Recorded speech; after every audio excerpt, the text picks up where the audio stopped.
Welcome to week 7, picking winners. Going to talk this Friday happy hour about Vegas strategy, cover a couple of the more popular college football games tomorrow, then go through the entirety of the NFL slate for week 7.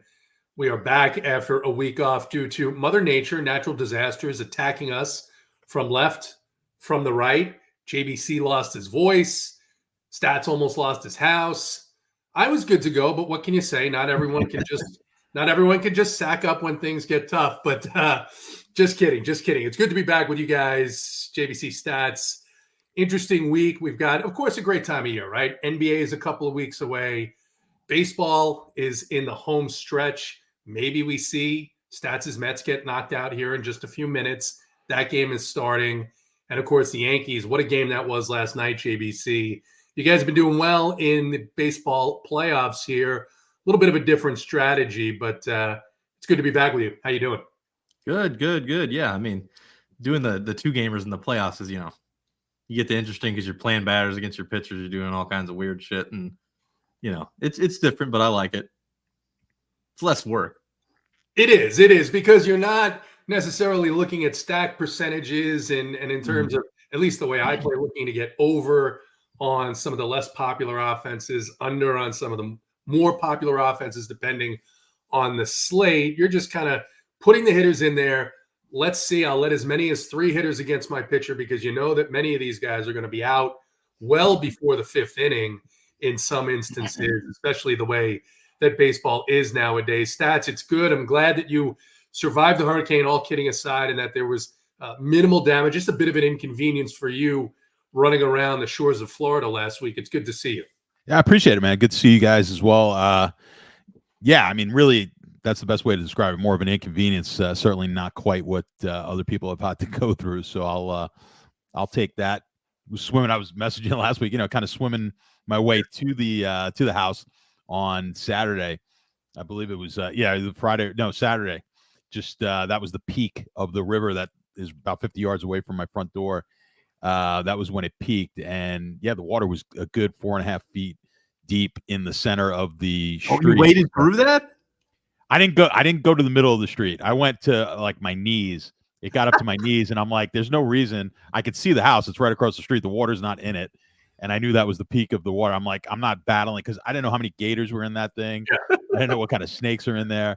So I'm not, I was adventurous enough to get to my knees. I was kind of on the neighbor's lawn, which is a little elevated, and I had enough fun. So I said, all right, I'll be back tomorrow when this water recedes, which it did, and I was able to watch the NFL games at home. But unfortunately, didn't get to watch a ton of college.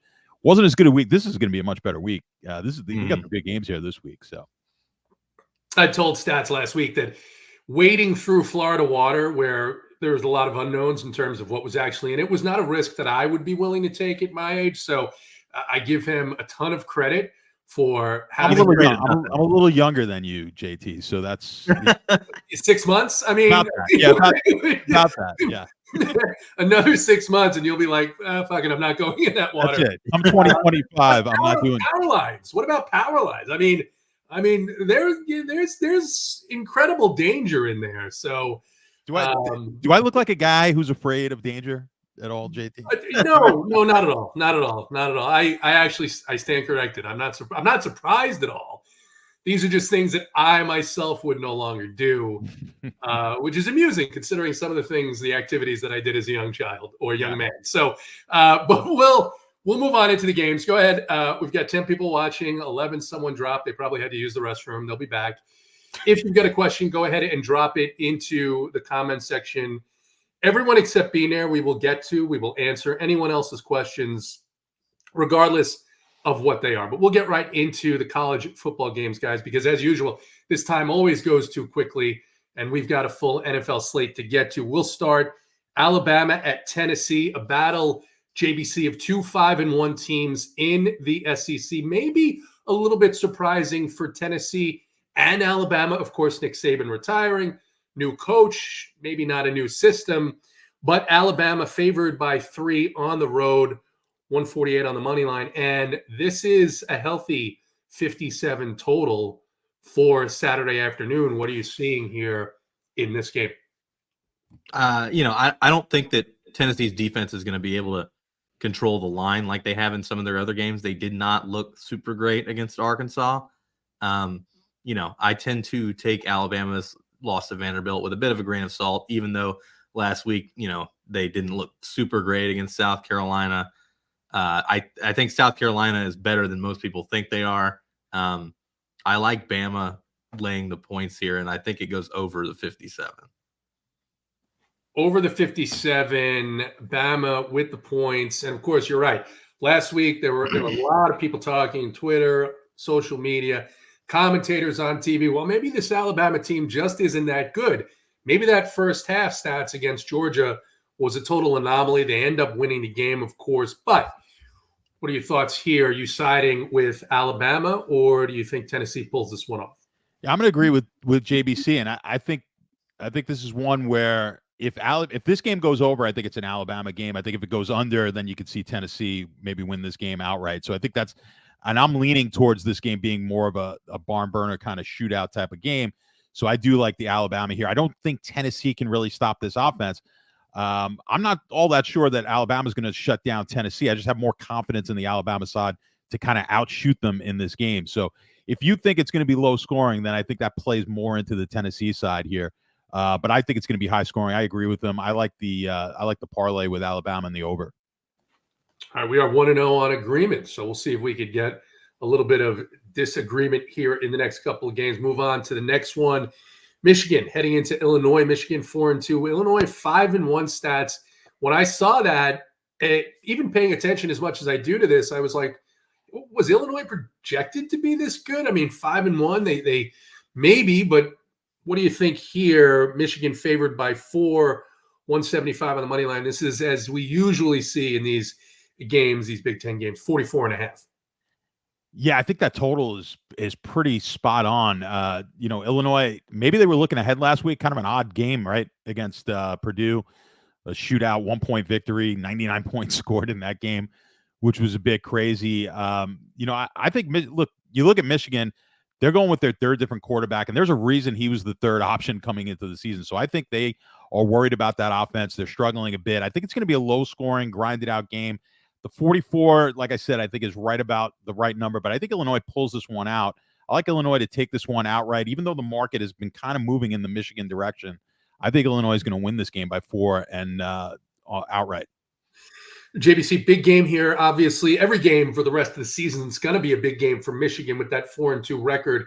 You want to avoid getting to 3 losses with the playoff now. Of course, it's strange to say. Yeah. You always used to want to avoid getting to 1 loss, but we all know no Jim Harbaugh, a little bit of a different time in Michigan now. What are you seeing here as they travel to Illinois? I just don't see how Illinois is going to score on Michigan's defense. Illinois, not a great offense to begin with. They had a couple good games against Nebraska and then last week, but by and large, you don't expect them to put up a lot of points. I do think it's a grinded out type game, but I see it going the other way. I think Illinois will struggle to get to 13, 14 points, and Michigan will get, 17, 20, and they'll win. All right. So we're on different sides here on game 2. We'll go to game 3. Game 3, this is, some people may say the game of the week. Of course, it involves the current number 1 team. It is Georgia heading into Texas, 5-1 Georgia. Of course, we all know about that loss to Alabama.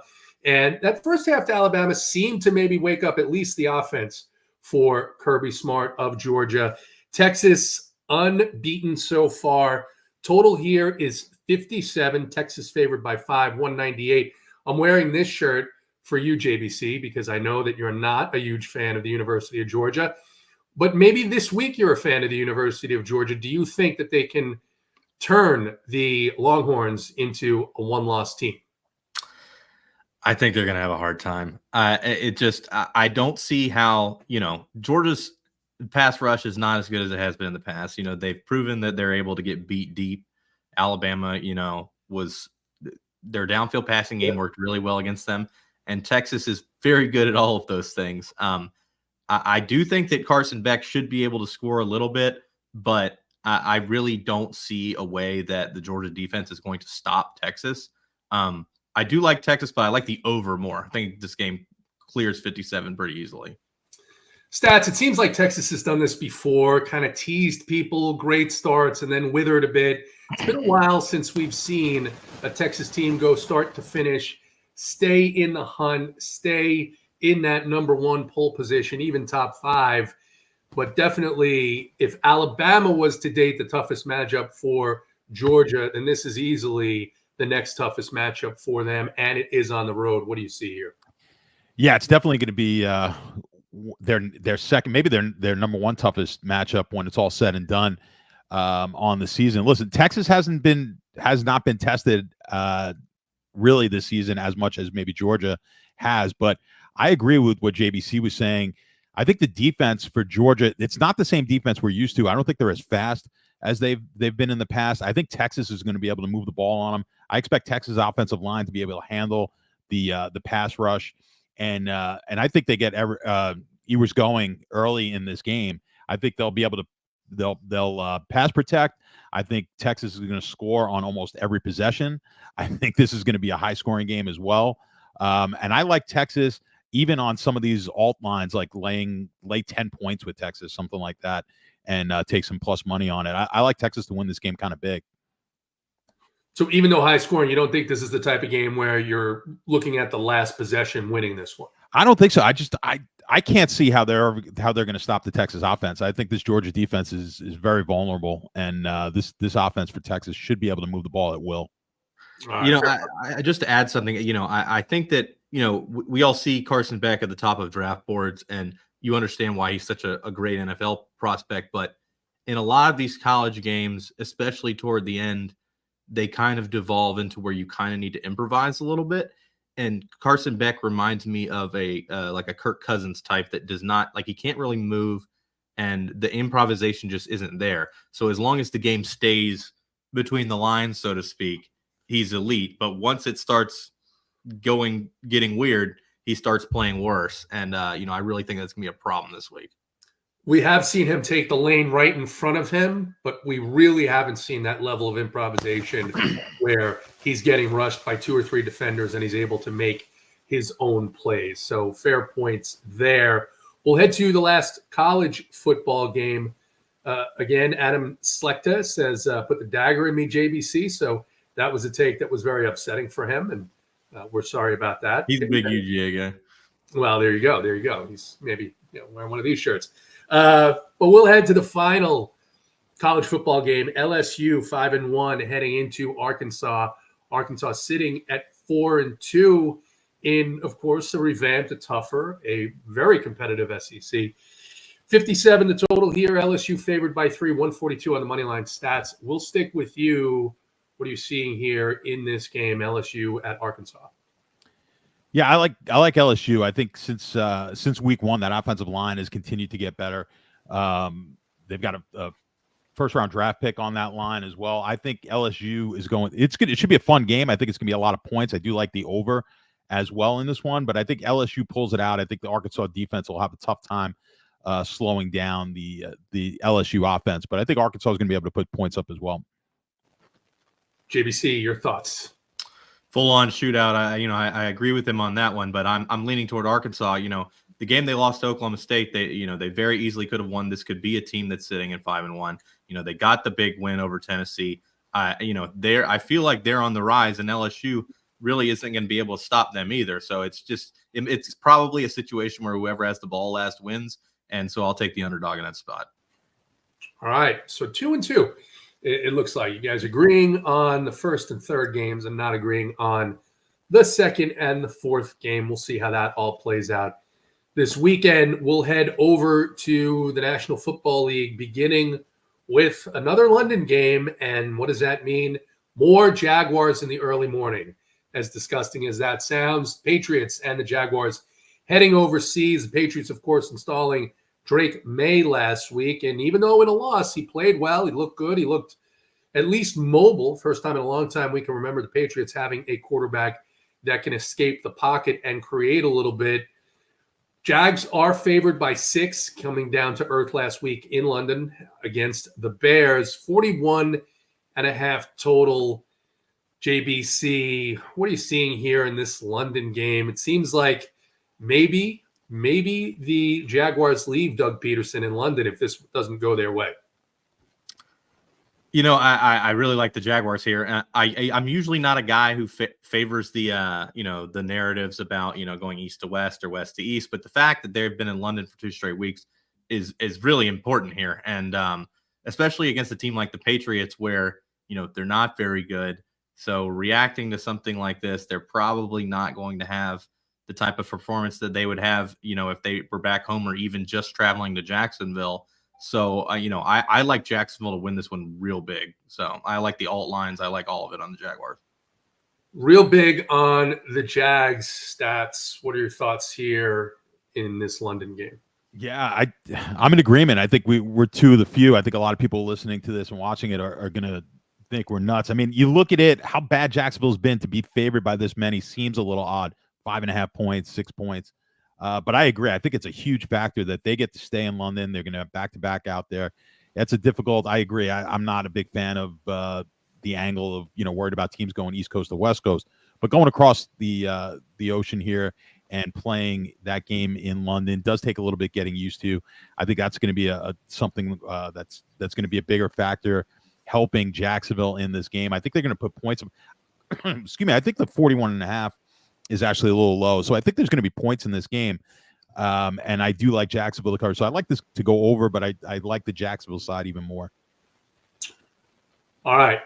We'll move on now to the main slate here, the 1 o'clock games in the United States. The Eagles head to the Meadowlands, MetLife, to play the Giants. Eagles favored by 3.5.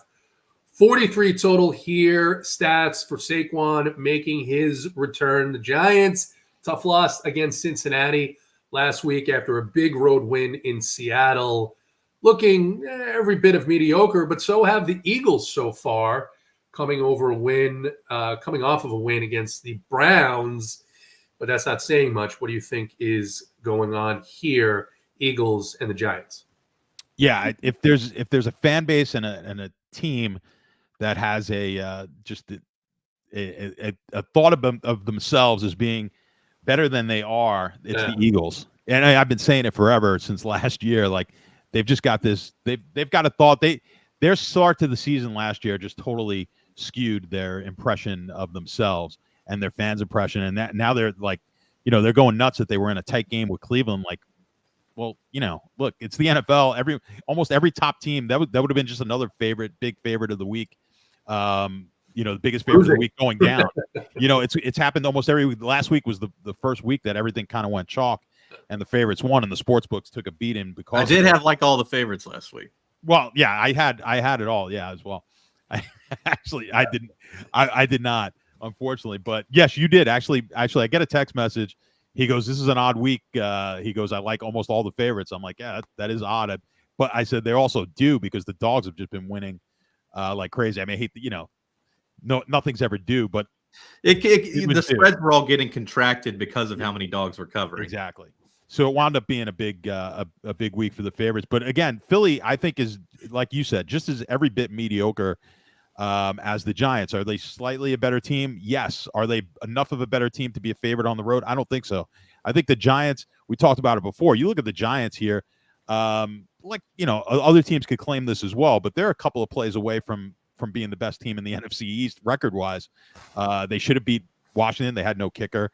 They got screwed on some calls in the Dallas game, and there you go. They're right there. They're the number one team in the NFC East. So I think Daniel Jones is going to be able to pick apart this Philly defense. I think they win this game. I think getting the 3.5 is a gift. Give me the Giants plus the 3.5.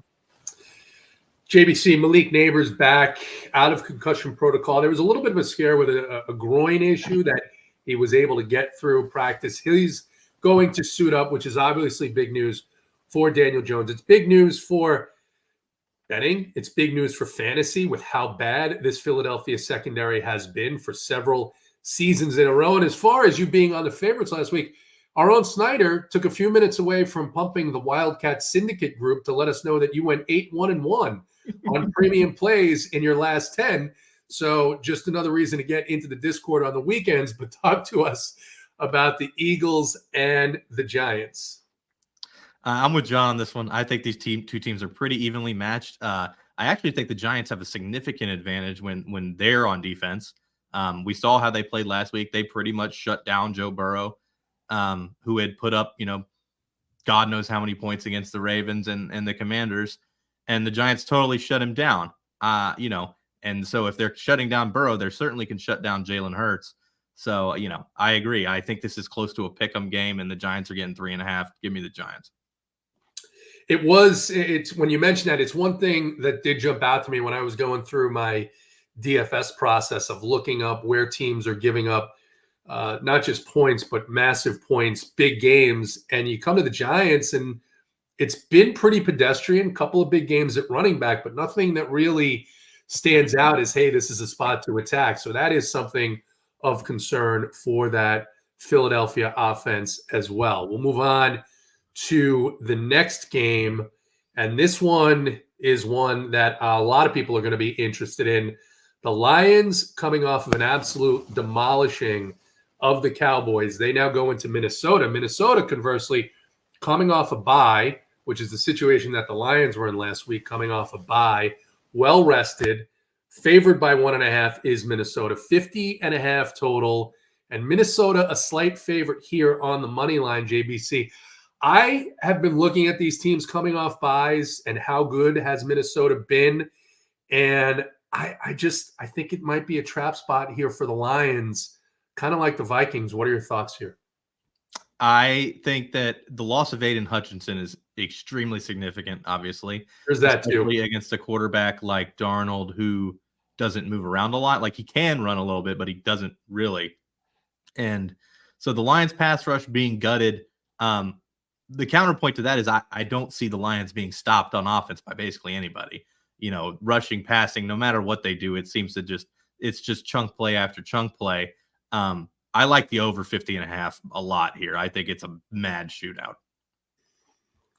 Stats, JBC sees a mad shootout here. So you're not taking a side. You're not taking a side, JBC. Any shootout, I'm going to lean toward the dog just because it's a coin flip. So gun to my head, I like Detroit, but I think it's going over. All right. Stats, Vikings, Lions, certainly a game that I'm going to be interested to watch. What are your thoughts? Yeah, I think it's going to be a fun game as well. Look, no one's played better than Minnesota. They're the number one team on my power rankings. I still don't know if they are ultimately better than this Detroit team. I guess this will be a big test this week. I agree the Hutchinson injury is a big loss for them defensively, but I think like JBC said, I think they're going to struggle to hold this Detroit offense down. I do like that over. And I like Detroit maybe a little bit more than he does. So I like Detroit, and I would lean towards the over, where JBC kind of likes the over and is leaning on Detroit. So we'll take a Detroit with the over parlay here. I just think I still think they're a better team than Minnesota. All right. We're on opposite sides here. You guys are on Detroit. We'll move on to the next game. Tennessee heading into Buffalo. Buffalo 9.5-point favorites. James Cook is now expected to suit up. The other bill that is expected to suit up here, stats, is Amari Cooper, fresh off of his trade. The over-under here is 41. Buffalo, a massive 4.55 favorite on the money line. And we've talked about all season long the Bills not having a very exciting, enticing, competent wide receiver room. Now you get Amari Cooper, who, look, it hasn't been roses in Cleveland, but a lot of that has nothing to do with Amari Cooper. And from a DFS perspective, you always have looked to play Amari Cooper at home. It seems like a good spot for him to get right and a good spot for them to showcase their new acquisition. What are your thoughts here on the Bills and the Titans? Amari Cooper also has the highest drop percentage. I think he's dropped 19% of his passes, which is remarkable for a guy who we know can catch the ball. But however, there's a couple of those that were open drops, but also a couple of those balls, if you look at the film, where if he catches those, he's likely sending himself to the ER. I mean, we have to remember that you've got that quarterback, Deshaun Watson in Cleveland. So I'm going to take some of that with a little bit of a grain of salt. That's a fair point, and I think he'll be rejuvenated going to a team like Buffalo, who will be a contender. So I do think that helps as well. And he's going, how much of a role he plays this week, I don't know.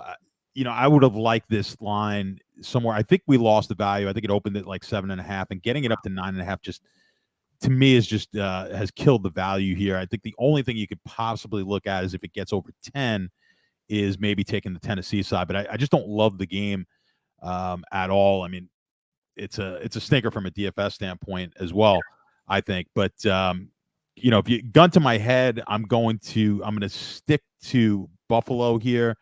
But if it gets to 10 plus, then I think that's when you could give some serious consideration to Tennessee. But I do think it's going to be they're going to be able to run the ball. One thing Buffalo doesn't do well is hold running backs down. I mean, you saw what Breece Hall was able to do, and others have been able to kind of run it on this team. And that's really what Tennessee's going to try to do anyway. So it plays into their hands to keep the game close. So I would not be shocked if they could hold this within the 10. But I think if you could get it over the 10.5, I think that's when you start looking at Tennessee, or over the 10 to get to 10.5. I don't know if it's going to get there. I would have liked this a lot more at that initial number at 7.5 on Buffalo, but right here is kind of a tricky spot. I don't see the value. JBC, Tajay Spears ruled out, which in theory would be good for Tony Pollard, but I personally don't love the running backs in 10-point spreads, and that's the dog running backs in the 10-point spread. That's sort of what we have here. And then just a note on the baseball, we were talking that Flaherty was the highest projected pitcher. And of course, he's being taken to the woodshed by the Mets here. 27 pitches in the first inning, an Alonso home run. It is 3-0 New York. Javon Town. This started off as a compliment, and then it became just a hideous insult. So, Javon, thank you for watching. And when the show is over, go fuck yourself. JBC, thoughts on the Titans and the Bills? I got one thing to say about this game. 38-0. Titans or Bills? Bills, 38-0. They are going to be able to just run it down their throat. I don't think it matters about Amari Cooper whatsoever. They're going to control the clock. They're going to kill them. All right.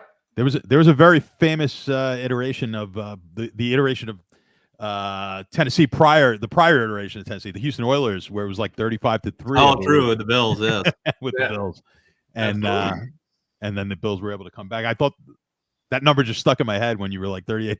I'm like, I don't think we'll see quite that type of a game this week.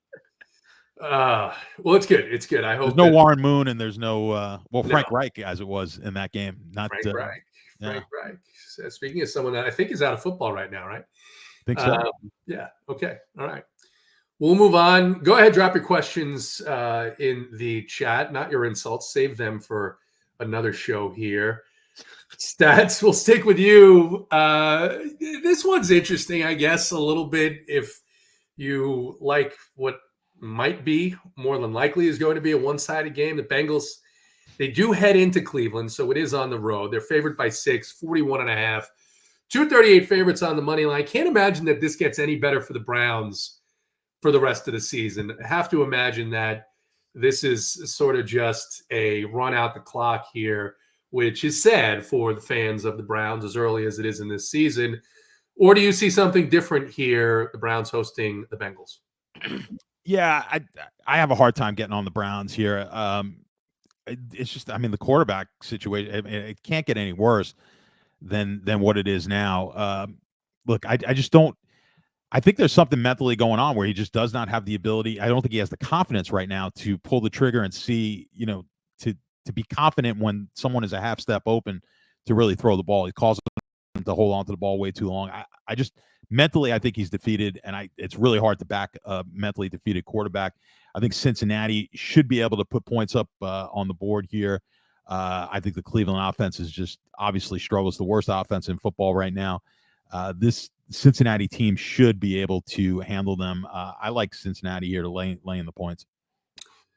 JVC, Nick Chubb is going to make his return, but you have to expect that they're going to work him in slowly. No real need to push him. I guess maybe the conversely, you could say every game right now for the Browns is a must win, but I think they have so little chance of turning this around that I think they're just going to take it easy. What are your thoughts here on the Bengals and the Browns? You know, I'm not typically a guy who says that teams quit, especially in the NFL, because they don't. But it's hard to see how, if you're a player on the Browns going to practice every day during the week and they won't switch quarterbacks, they won't put in Jameis Winston, which it has to be coming from management, not from the coaches. Yeah. Like what is your thought process when you go to work Monday, Tuesday, Wednesday, Thursday, Friday? Like you're just going through the motions. So it's like, even though on Sunday they're going to suit up and they're going to try their hardest, there's no way they're putting in the normal amount of work that they would put on a week-to-week basis because they've given up on Watson. I mean, and there's plenty to give up on. Like they should have gone to Winston 3 weeks ago, and the fact they haven't, I think, is it doesn't make any sense unless it's coming from ownership.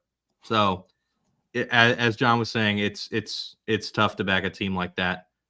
Cincinnati can certainly score some points, so I like the Bengals.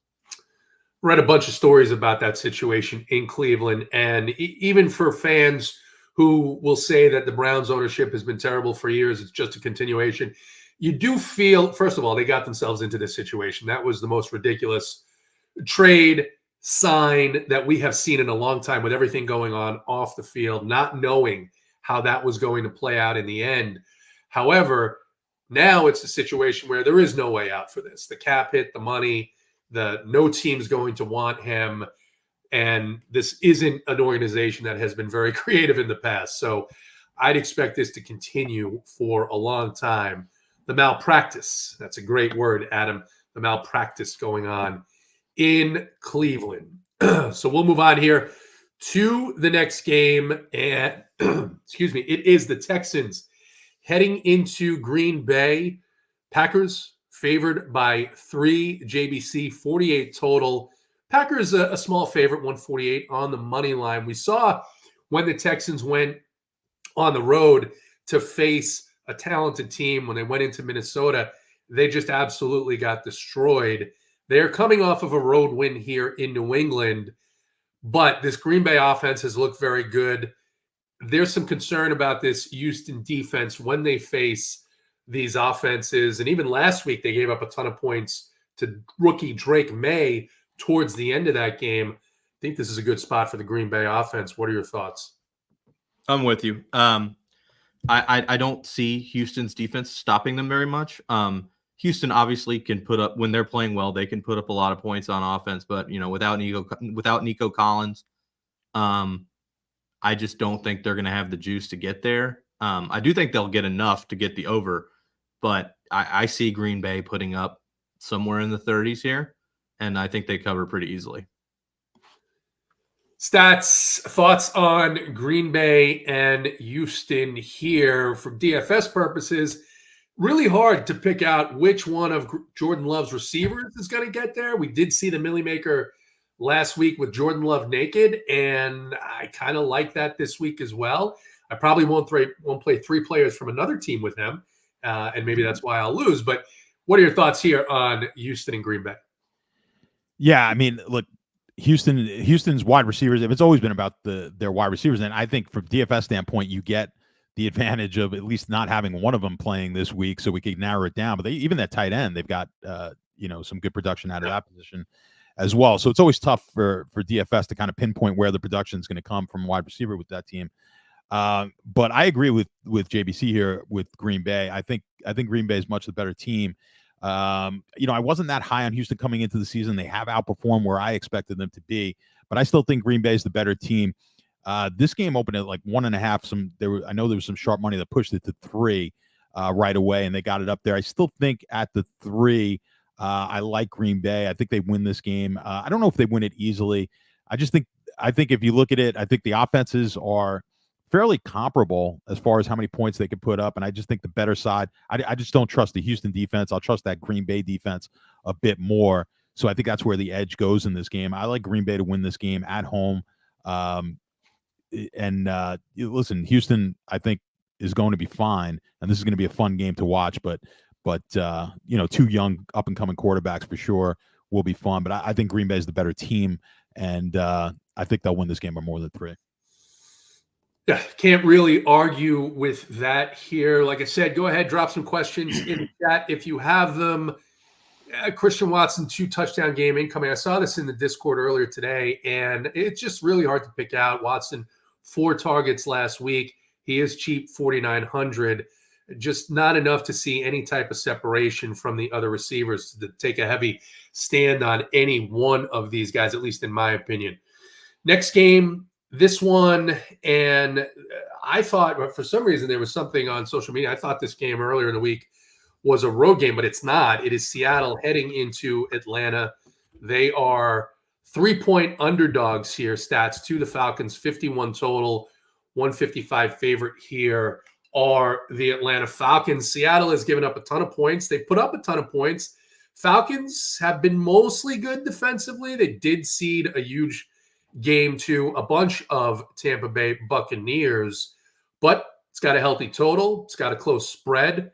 What are your thoughts here on the Falcons and the Seahawks? Yeah, I think this is going to be a fun game. I expect a lot of points. I like the game to go over.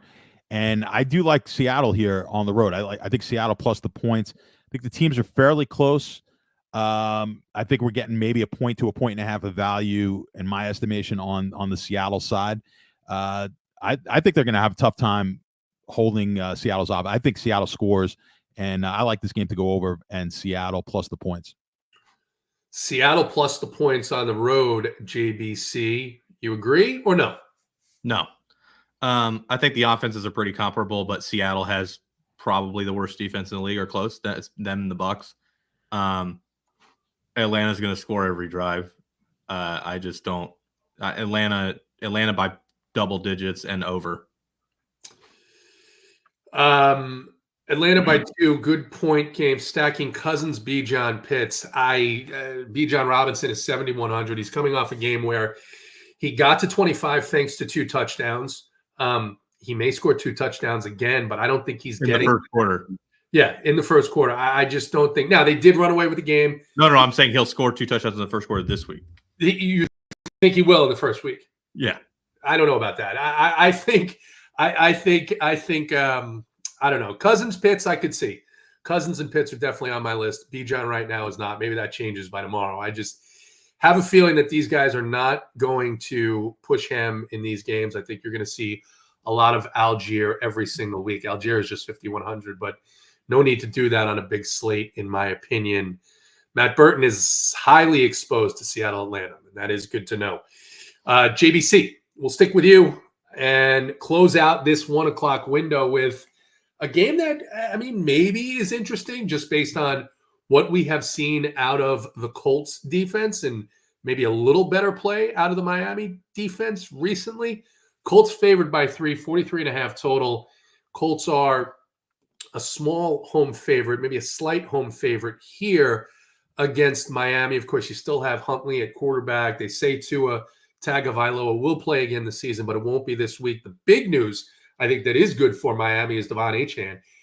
That's how you say it, right? Devon Achane? Devon Achane?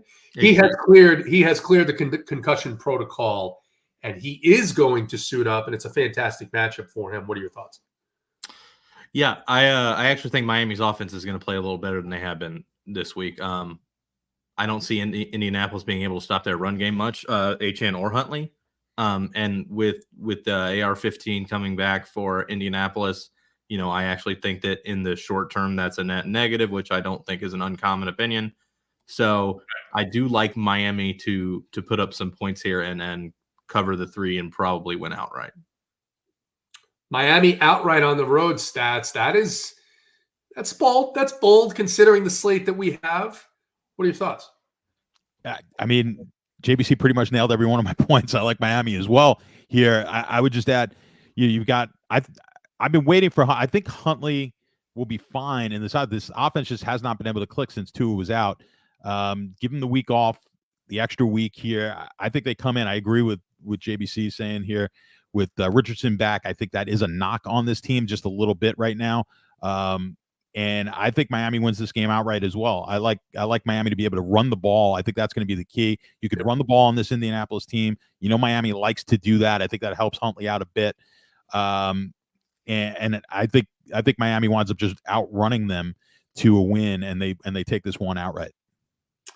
And that is another good point that I did not make, which is Miami coming off of a bye. So a couple of weeks there, a couple more weeks to get Huntley familiar with what's going on with that offense. You've got the good running game. Of course, you have the explosive wide receivers. Maybe there's a couple of design plays to get Tyreek Hill going as well in this game. So we'll see on Sunday with all of you on the Dolphins on the road. We'll head stats and stay with you. The 4 o'clock window, Panthers heading into Washington. Washington favored by 9. Even in a loss last week against Baltimore, looked very good. Jaden Daniels looked good. Terry McLaurin with 2 touchdowns. They likely will get Brian Robinson back here. The total is 51.5. Washington, a 455 favorite on the money line. I can't imagine that you like Carolina to win. The question here is the 9, and the Commanders' defense has looked pretty good against inferior offensive competition. Where they've been hurt is when they're playing these high-powered offenses. Carolina's offense has certainly looked better with Andy Dalton, but now it looks like Deontay Johnson may not be playing. So what are your thoughts here? Can Carolina dent that 9? Yeah, I mean, from a DFS standpoint, this is the worst. Carolina is the worst team against running backs in the league on my positional matchup rankings. So I know this should be a pretty good matchup here for Washington as far as for running the ball, and Robinson is back this week. I think Carolina is able to keep this game tight, though. I think we'll stay within the 10 because they're going to be able to move the ball. I have confidence in Dalton being able to move the ball on this team. I think, of course, I like Washington to win the game, but I think it's going to be a tight one. Look for a lot of points. I think we probably get more points in this game than maybe any other game this week. So I like this to go over, and I like the points with the dog here, Carolina. So, I just don't like the Washington defense very much. JBC, thoughts on the Carolina-Washington game? Yeah, I'm with John as far as I don't really have much faith in the Commanders' defense. The Panthers obviously are, among the worst defenses in the league as well. So I do think that we get a shootout. The over 51.5, I think that's just going to keep going up and probably close around 54. Those high variance games, when you get a big spread, though, I think that I don't necessarily like either side in this game, but I think that if you're looking to bet Washington, you take the spread. If you're looking to bet Carolina, you take the money line. All right.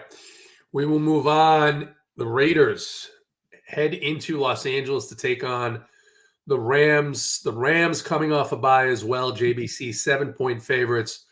43.5 total. Rams 340 on the money line. Can't imagine a much better spot than this one for Kyron Williams, as good as he's been now. He gets this Raiders defense, and not quite as bad as the situation in Cleveland maybe, but certainly this is a team that's rebuilding for all intents and purposes in the Raiders. What are your thoughts here? Rams favored by 7. It's a similar opinion to the Cleveland game. I'm not sure that it matters how high they put the spread, just because Vegas is in such disarray. I don't see them keeping this game close. I think Stafford and Kyron will have a field day. I like the Rams to win this one pretty big. We are waiting to see if Cooper Kupp will come back. General speculation is that maybe they give it one more week because of the Raiders, the belief that they can win this game without Cooper Kupp. And of course, that will make it for DFS purposes a little bit more difficult because you've got to decide between one of those receivers. But I think Stafford to Kyron is fine here, Stats. Do you agree that this is likely a Rams walkover? Yeah, it's funny. This is one of the games that I've got actually a lot pointing towards the Raiders in my numbers. Now, the way, what JBC was saying is really the main concern. Has this team gone the way of Cleveland? I don't know if that's necessarily the case with the Raiders. You mentioned Kyron Williams. I do think that is probably the best DFS play here in this game. The Raiders have been one of the worst teams to the running back. We're going to get Kupp back in this game. How much Kupp we get, I think is going to depend on what the game script looks like and how tight this game stays. So from a DFS standpoint, a little bit of a risk, I would say there. So I do like the Kyron Williams angle there. But, I mean, I could try to come up with a reason why I think Vegas is going to stay tight. other than my numbers say this game should be more like a 4.5 to 5 point spread. But my, the eyeball test, I'm looking at it. From an eyeball standpoint, I'm like, I don't know how the Rams don't dominate them here. But this is also a Vegas team that went on the road and beat Baltimore. So, anything is possible. 7 points does seem like a lot. If we're going to go strictly by my models, Vegas is going to be the play here, +7. By the models, you're talking about. Are you talking about offense, defense? You're talking about just numbers in terms of the total number on the line.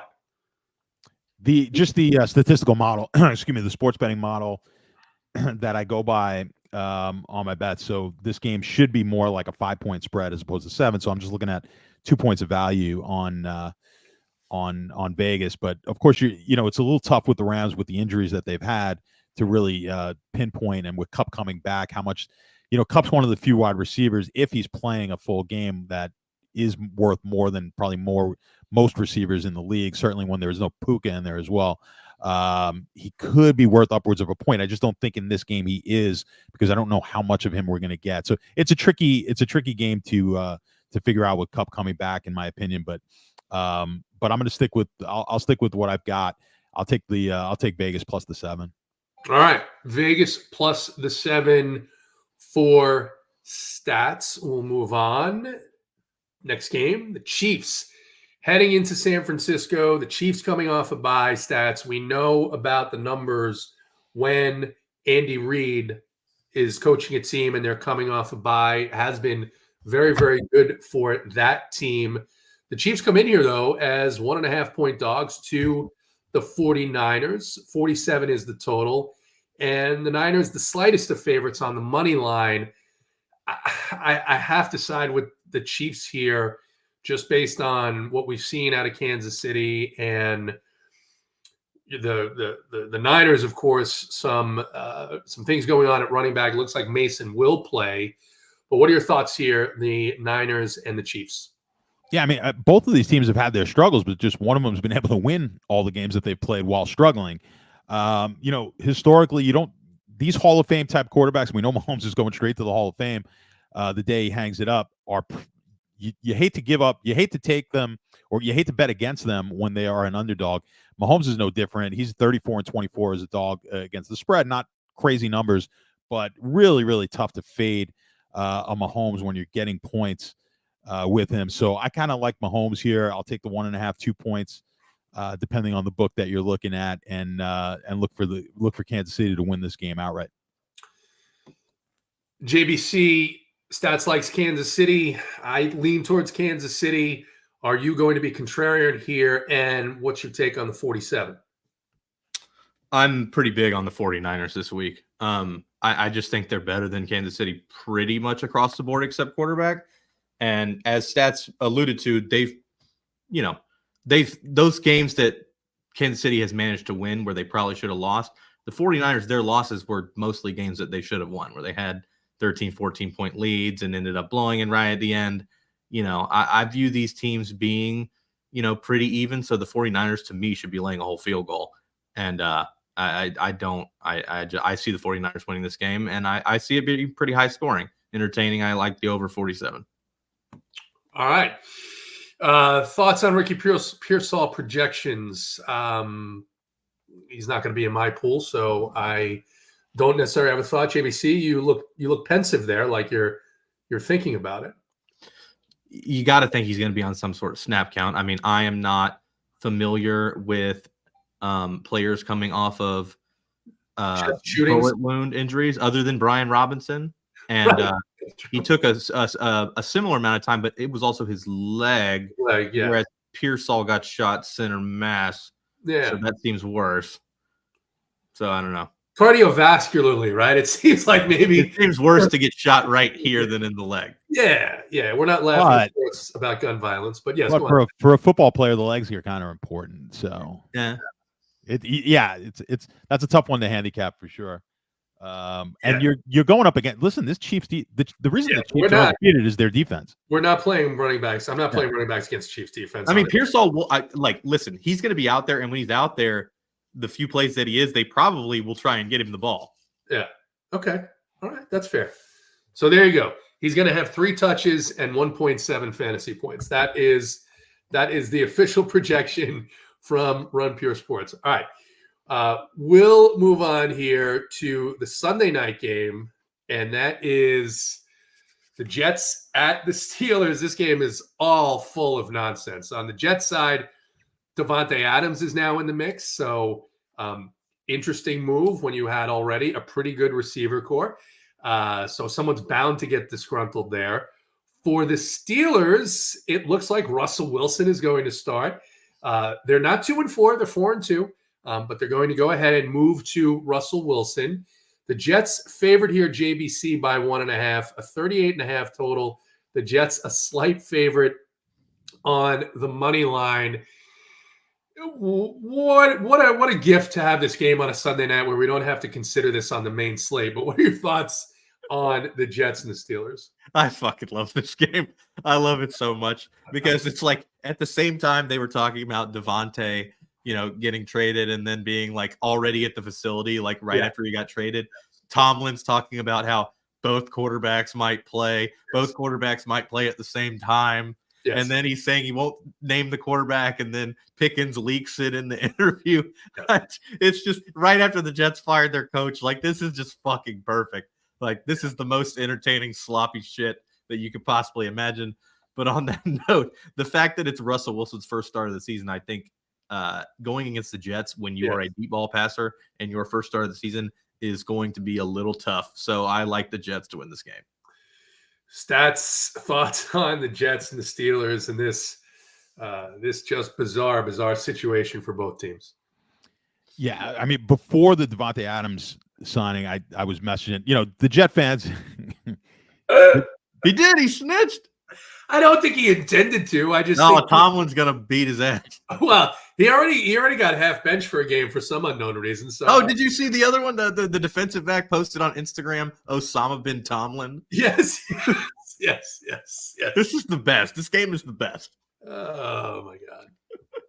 Listen, my Jet fan friends were they could not have been at a lower point last week, and I'm like, I've been saying this for a while. Look, we came into the season down on the Jets. I've got unders on them. I've got,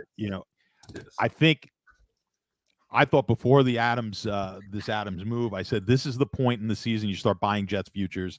I think you could buy Jets to win the Super Bowl. You could buy Jets to win the division. I think now is the time. I'm not saying they are. I think the prices are right now to get long the Jets. And I think they start this weekend. I like the Jets as well. It takes time for these veteran quarterbacks. I keep saying that. People forget how long it took Tom Brady to gel with that Bucs team before they went on a run. I don't think this team is nearly as good as that Bucs team was to go all the way. I don't think Rodgers is as good at this point as Tom Brady was either. But I think you're going to see the Jets be a stronger team down the stretch than they've started out the season. And this team is really a field goal kicker away from winning 2 games that they should have. They should have, it wasn't a gimme kick against Denver, but that's a kick that the NFL kickers of 2024 make at a really high percentage. He makes that kick.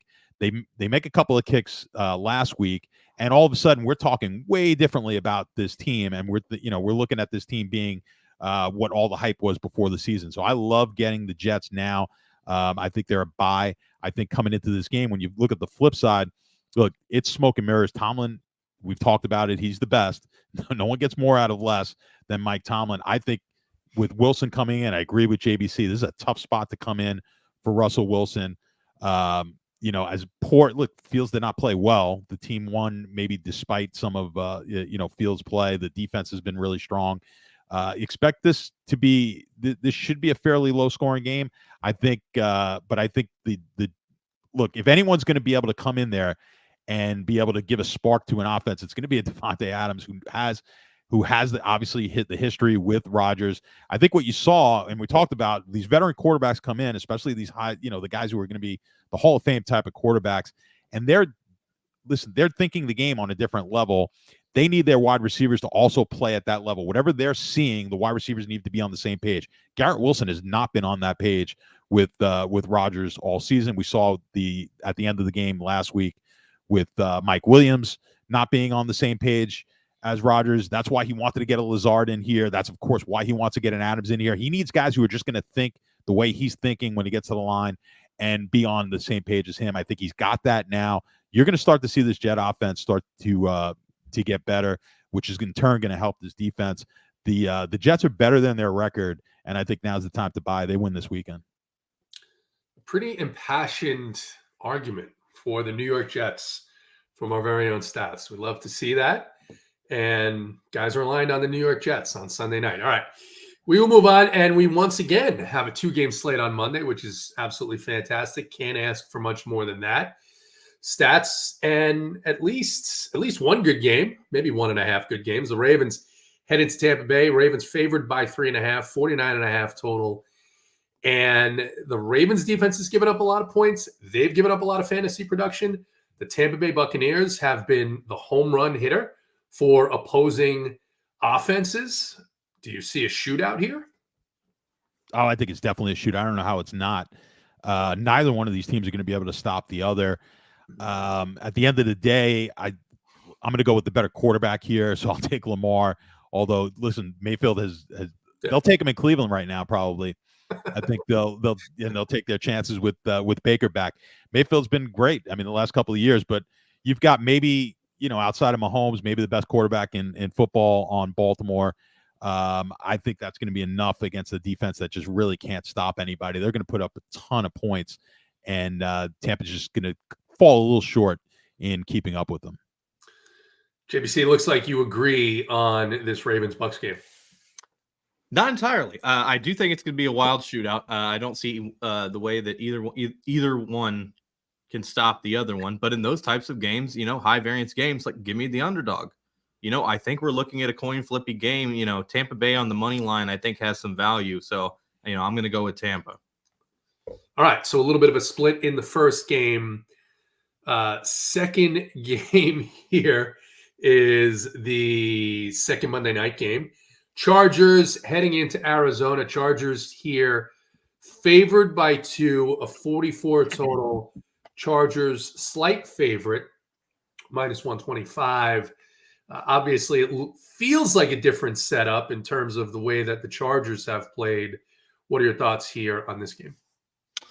I think the Chargers are going to be able to cram it down their throat the same way they've done a lot of the games this year. Harbaugh, the run the ball up the gut defense strategy has been paying dividends, and they've proven not necessarily that they can hang with the big boys, but that if the team is worse than them, they're going to get it done. And I see them winning this game pretty handily. Stats, Brandon Clegg is in here, and he sees every game as a 3 to 4 point game, which is going to be fascinating if that plays out this week. But what are your thoughts here? Chargers favored by 2 heading into Arizona. I totally agree with JBC here. I think it's the coach and what he's brought to that team. This is not the kind of game that Harbaugh loses, right? So he's going to be able to go in there and run the ball, play a sound type of game, play smart, and they're going to win this game. I think Arizona's reeling. I think this is a team that we were expecting more, certainly early in the season. Everything was looking really good. Harbaugh is not going to lose this a game that he should win. There's a reason they're favored in this one on the road. I like the Chargers to win this game handily as well. Chargers 2, Zona no votes here. Matt Burton is asking me for a favor, and I'm going to graciously grant it, which is don't forget to ask the guys for their best bets of the weekend. He says you guys have allowed him to afford gas and groceries last year. So sounds like this year has been a little bit tougher, Matt. It's been tougher for all of us on the gas and grocery price front, but that's okay. JBC, let's not do best bets because we do have places to get to on this Friday night, and there are any number of ways you could go. But give the people a best bet.